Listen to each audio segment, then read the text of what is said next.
Hello, everybody. Welcome to the Ultimate Scouting Show. Thank you for joining me.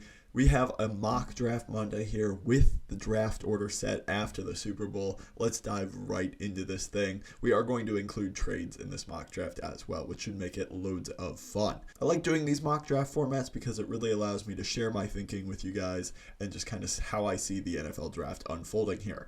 So first off, I do think that the Chicago Bears are going to be trading this pick. I think they're going to trade it to the Houston Texans here, who are desperate to go get their quarterback of choice here. I think they trade 2, and then they have to trade 33 to get up to number 1 there. It will probably be a pretty competitive trade market there, but I think that should be enough to get it done for the Bears to only move down 1 spot there. So we're going to go ahead and force that trade and start the draft here.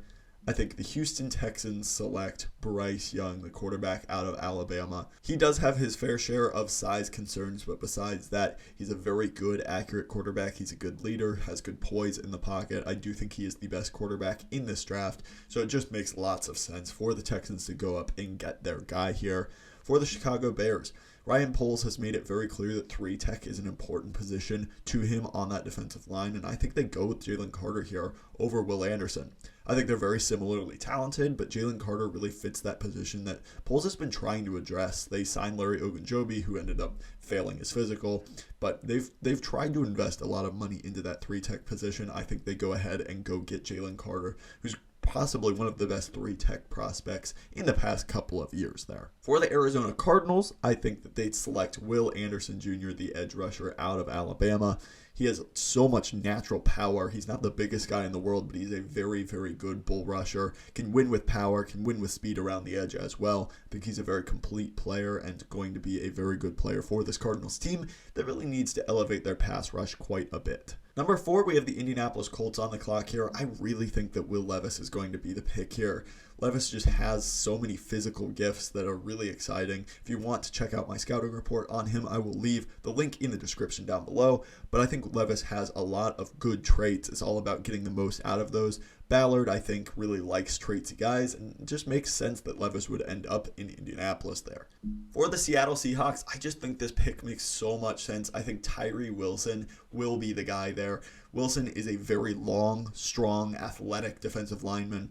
The Seahawks definitely could use some length and size. They have Boye Mafe, they have Uchenna Nwosu. Both those guys are a bit smaller, so I think getting somebody that could be a really good run stuffer with pass rush upside in Tyree Wilson would be very appealing. I think he's going to test very well as well, which the Seahawks tend to really like in their draft picks. For the Detroit Lions, I think that they could certainly trade down here. I am actually going to trade down with the Washington Commanders. They're going to have to give up a lot, but I do think that this makes a lot of sense for the Commanders going up and getting your franchise guy. Going to give them our first rounder and second rounder for the next 2 years to move up 10 spots here. I think the Commanders really, really need to get somebody that's going to change the direction of this franchise. Right now, if you trot out Sam Howell or one of the other options they have there, I really don't think it's going to be very inspiring. And at some point, you've got to get your franchise quarterback in the building. I think they trade up with the Detroit Lions and go get C.J. Stroud. Stroud has a really good ability to hit guys within the structure of the offense. Against Georgia, he looked really, really good out of structure as well. Needs to continue to expand that part of his game. But I think that in the right system, CJ Stroud could be a very good player. He's very accurate, has very good timing, and one of the better quarterbacks in this NFL draft. For the Raiders here, I think they need help kind of in a lot of areas, particularly on the defensive side of the ball. I think I'm going to have them taking Christian Gonzalez, the corner out of Oregon. I know it may not be their biggest need, but they really need some outside corners to help defend some of the great wide receivers in the NFL here. I think Gonzalez has all of the natural tools that you look for. He's got the size, the speed, everything that you want in a corner prospect. I thought his ball skills really came along throughout the season as well. So I think that could be a very fun fit for the Raiders, who also tend to value traits pretty highly in the NFL draft. For the Atlanta Falcons, this is a tough one here. I don't know that Myles Murphy or Brian Brzee are going to go as high as people think. Their production really wasn't very good, and I think they had their share of issues on tape as well. I think, they would love to address defensive line, but I'm not sure it's going to be one of those guys. And for that, I'm going to have them take Devin Witherspoon. Pair him with AJ Terrell. That'd be a really, really nice duo. I think, you got to take the best players available. You don't want to force a pick, and I think Witherspoon is probably going to be one of the better players on that board in a position they can tend to upgrade there. So I don't hate that fit at all. I'm not sure that Falcons fans would love it, but I'm going to go with Witherspoon there. For the Carolina Panthers, I think you've got Anthony Richardson here lined up. He is one of the biggest boomer bust prospects I think I've ever seen. His accuracy is all over the place. His mechanics are sometimes not quite right. He misses high all the time, but this guy has more natural talent than anybody probably in this class, pretty much in any position, I would say. He is truly the biggest boomer bust player I have seen in a long time, and you got to take that upside, and I think David Tepper and the Panthers would be willing to take that upside and trust Frank Reich to really develop him into a good player. For the Philadelphia Eagles, you've got a lot of upcoming free agents, particularly on that defensive line. I think you could go with Myles Murphy. I think you could go with Brian Branch, perhaps another corner, but I am going to have them take Murphy. I think he has a relatively high floor. He's strong. He's decent against the run. He has some nice pass rush moves. I don't think he put it all together like you would really hope for in a prospect that's going to go top 10 here, but definitely very, very talented, and I think in a position of need for the Philadelphia Eagles there. For the Tennessee Titans, I really think you have to upgrade the offensive line here. I think they would like Paris Johnson Jr., the offensive tackle out of Ohio State. I think Paris Johnson is probably one of the most technically sound players in this draft in pass protections. Definitely has a lot of athletic upside as well. I think the Titans really need to upgrade that tackle position, and Paris Johnson would be a great fit for them. He's not amazing as a run blocker, which I know doesn't necessarily fit what the Titans always look for, but at some point you're going to have to get a quarterback in the building and really protect them, because I'm not sure Ryan Tannehill is the future of this team. For the Houston Texans at number 12, you bring in DeMeco Ryans. For him, the defensive line is so critically important, so I really think that they look there. I think Lucas Van Ness is a name that is really climbing up draft boards right now. Wasn't even a full-time starter at Iowa, but the play strength is very obvious when you watch him. I think he has some really nice traits, and I think that he's going to test very well in this draft as well. Somebody I think could be a big riser in the draft, and somebody I think the Texans could really like with DeMeco Ryans trying to revamp that defensive line in Houston. For the New York Jets at number 13, I think getting somebody like Peter Skoronski, the tackle or guard or even center, would be very beneficial to them. They have a lot of versatile linemen in Mekhi Becton, in Elijah Vera Tucker. Now you get Peter Skoronski in there. You can just kind of get your best 5 linemen out there at any point. They've dealt with a lot of injuries. You need to solidify at least one of those spots on the offensive line. Whether you kick Elijah Vera Tucker out to right tackle or play Skoronski out there, I think this really just provides a very high upside for them and really allows them to build around whatever quarterback they end up getting in this offseason. At number 14, we have the New England Patriots on the clock here. I think they take Broderick Jones, the tackle out of Georgia. He's very, very physically gifted. He does still need to continue to develop some of his pass protection technique, but I think he's a very high upside player. He's very young, and I think the Patriots need to upgrade the offensive tackle position. Trent Brown's not getting any younger. Isaiah Wynn has dealt with a bunch of injuries. Really hasn't played up to his contract as well. So I think they look to upgrade that position, really try to help out that offense and get them really going the best they possibly can under Bill O'Brien, who's the new offensive coordinator there. For the Green Bay Packers, I am going to have them select Quentin Johnston, the wide receiver out of TCU. I know they don't take wide receivers in the first round, and every single year we say that they should. I think that Quentin Johnston does actually match their physical profile relatively well. They only like basically drafting big, fast, really athletically gifted wide receivers. And I think Quentin Johnston is actually one of those guys. He is the first wide receiver off the board here at number 15. Not a strong wide receiver class at all, but I do think that he could potentially fit what the Packers really look for. He could be a contested catch wide receiver for them and somebody that they could really use, whether it's Jordan Love or Aaron Rodgers throwing him the ball. Now we have the Detroit Lions, who dropped all the way back here to number 16, picked up a first rounder next year, 2 seconds as well. I think that they would take Brian Branch, the safety / cornerback out of Alabama. So much versatility there. You could pair him with Kirby Joseph on that back end in the safety room. He also plays nickel corner.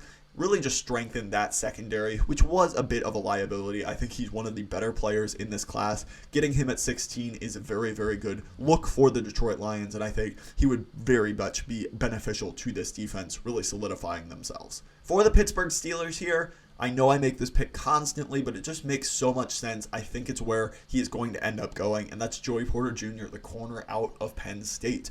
He's long, he's physical. I think he matches up relatively well in the AFC North, where there's a lot of physicality, a lot of press man coverage. The Steelers desperately need a corner as well, so I think it just makes tons of sense to go out and get this long, athletic guy that happens to have a family connection to your franchise.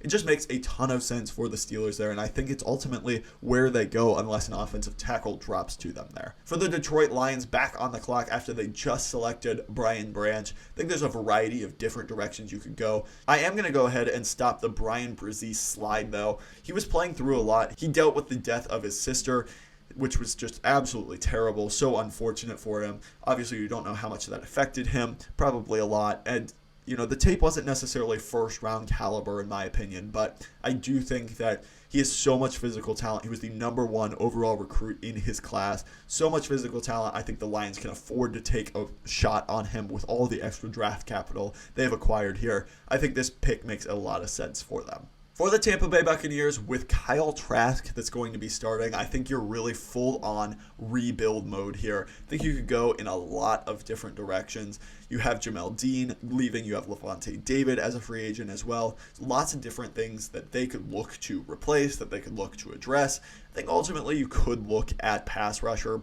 Somebody I think is a very, very underrated player is Kalijah Kancey, and that's where I'm going to go here. He has rare movement ability. He is going to have a very, very good workout. I think he is going to shoot up draft boards in a interior defensive line class that I think is not very deep. He's going to be drafted way higher than people think. I think he is a very, very good pass rushing 3 technique. Somebody you could pair next to Vita Vea, next to Shaq Barrett and Joe Tryon-Shoyinka. And that all of a sudden is a pretty fun defensive line with a lot of pass rush juice and upside there. So you're going to have some issues this season with Kyle Trask starting, but I think this really gives you the best chance to have a really competitive defense. For the Seattle Seahawks here, I think that wide receiver is a very underrated need for them here. I think you could go with Jackson Smith-Njigba, the wide receiver out of Ohio State. You have D. Eskridge, you have some other pieces there at that third wide receiver position, but really Tyler Lockett is not getting younger, and that contract is a mess. I think at some point you're going to have to look to replace him, and Jackson Smith-Njigba would fit in perfectly at the slot receiver position right now for them. If you have Metcalf, Smith-Njigba, and Lockett for the next 2 seasons or so, and then once you move on from Lockett, Smith-Njigba can be your wide receiver too. I think that is a fantastic plan for them. Really give Geno Smith the most weapons possible to really push towards that playoffs again and really kind of recreate the magic they had last season. I think getting Tyree Wilson and Jackson Smith-Njigba would be a great draft for the Seattle Seahawks here. The Miami Dolphins forfeited their pick, so we will move on to the LA Chargers, and Zay Flowers, I think, is going to be the pick here. Zay Flowers had a great Shrine Bowl, one of the best players, I think, to go through the Shrine Bowl in a long time. He's definitely going to be somebody that has the speed, he has the deep threat ability, somebody that can really open up the offense here for the LA Chargers. I think now that you've gotten rid of Lombardi, the offensive coordinator, they're going to look to push the ball downfield a bit more, use Justin Herbert's arm as a true strength that it is. I think Zay Flowers would really help unlock that. Keenan Allen could potentially be a cap casualty as well, potentially a trade, but I think that Zay Flowers would really help to open up this offense. For the Baltimore Ravens, I think they could also go in a lot of different directions here. Somebody I think is very underrated by PFF here, very, very underrated, is Deonte Banks, the corner from Maryland. I wouldn't at all be surprised to see him go in the first round. I think Kelee Ringo is really, really falling, and I'd be curious to see where he ends up going. That is ultimately who I am going to take here, but I think there is a decent chance he falls out of the first round. Not 100% sure where the NFL views him, but I don't think his tape was impressive as a lot of people were hoping for this past season. But he does have speed, he does have length, he does have physicality. Those are things that the Ravens certainly value at that cornerback position. Marcus Peters probably going to not be there for the long-term future. Get somebody to pair with Marlon Humphrey on that other side. I think Ringo could be a very nice fit for them there. Next up, we have the Minnesota Vikings with Brian Flores coming in to be their defensive coordinator. I think they're going to put a lot of stock on the cornerback position. That's actually where I think I might have Banks going here. I think he is a very good physical man-to-man corner. I think he's very underrated in this draft cycle, and I wouldn't be at all surprised to see him sneak into the first round because of the tools that he has. He's a very fun player. I think he could potentially go a lot higher than people think here. For the Jacksonville Jaguars, I don't love the way the board fell here. Obviously, I think you'd love to get somebody like Brian Branch at that corner safety position. I think you could potentially look at some of these other safeties here, but maybe somebody like Antonio Johnson would be a good pick there. I think that's ultimately where I will go here. I like Andre Sisco, but you desperately need another safety in the back end there. I think, honestly, the offense is really pretty much set at the skill positions. You've got Travis Etienne, you've got Christian Kirk, you've got Calvin Ridley coming back from the suspension. I really like where they're at offensively. You could add to the offensive line, but I think you really got to look at the defense. They have a lot invested in the front seven. I would love to see them go get a corner or a safety. Somebody like Antonio Johnson, who has some flexibility between both, I think would be a good pick for them there. For the New York Giants, I'm going to go with Jordan Addison, the wide receiver out of USC. Isaiah Hodgins actually emerged as a pretty nice weapon for them, but they desperately need some more juice in that passing game. I think getting somebody that has some really nice route running ability, he has some good speed as well, I think that would be a good addition to this offense. I do have some concerns about Jordan Addison's ability to get off the press, but ultimately they just need talent at that wide receiver position. I don't know that the talent is really very deep there in this class. We've already had 3 wide receivers go off the board as well. So I think they go ahead and snatch up Jordan Addison there to really help out Daniel Jones if he is there next year. For the Dallas Cowboys, I'm going to go with Bijan Robinson, the Texas kid there. I think it just makes a ton of sense. Tony Pollard is probably going to hit free agency. He also got injured. You don't know how healthy he's going to be. Ezekiel Elliott is way overpaid and really just kind of run into the ground at this point. I think you need to add somebody with a lot of juice to this offense. Bijan Robinson is going to be a top 5 player in this class for me. No doubt about it. He is great. And I think that the Cowboys would very much consider taking him. For the Buffalo Bills, I'm going to go with Anton Harrison, the offensive tackle out of Oklahoma. I really like what Anton Harrison does as just a nice, technically sound pass protector. He's got very good footwork, moves very well. Somebody I think that the Bills could really use. They don't run the ball a whole lot, so getting somebody that is primarily good at pass protection makes a ton of sense. I don't think their tackle play was very good this season. They really need to improve the offensive line. I think Anton Harrison makes a lot of sense for him there. For the Cincinnati Bengals, I think this pick makes a lot of sense. Michael Mayer, the tight end out of Notre Dame. They already have Hayden Hurst if they bring him back, but he's more of a receiving threat. Michael Mayer grew up in Cincinnati. He is a Bengals fan and somebody that I think could be a great tight end too to really develop into that tight end 1 role. He's very consistent. He's not going to break off giant gains usually, but he's a good blocker. He's very good at getting open, has a good catch radius, pretty solid route runner. He's not going to be the most athletically gifted tight end out there, but I think this could really open up the Bengals offense and add a new dimension over the middle. So I think this would be a great pick for the Bengals there. Next up, we have the New Orleans Saints here. They traded back into the first round after giving up Sean Payton. They could go in so many different directions here, but ultimately, I think they go with Keon White, who is an edge rusher out of Georgia Tech.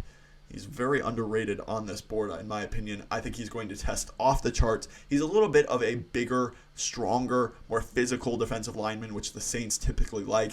Think Cameron Jordan. Not saying he is Cameron Jordan, but he's kind of built in a similar manner. I think he fits what the Saints like in defensive linemen really well, and I think that fit could make a ton of sense for him. For the Philadelphia Eagles here at number 31, I'm going to go with O'Cyrus Torrence, the interior offensive lineman out of Florida. I know that they tend to draft offensive linemen early in the first round. Ciumalo may leave in free agency for the Eagles, so I think getting somebody like Torrance who could really beef up that offensive front and continue to make it one of the best in the NFL just makes a lot of sense for him there. And then for the Kansas City Chiefs, I am going to go with B.J. Ojulari, the edge rusher out of LSU. I really like what he does, bending around the edge, getting after the quarterback, would be a pass rush specialist for him. That is going to do it for this mock draft here. Let me know down below what you think. Please hit that subscribe button down below if you're interested in more NFL draft content. I make scouting reports, team breakdowns, all of that good stuff. So thank you so much for watching. Have a great rest of your day. Thanks so much. Bye.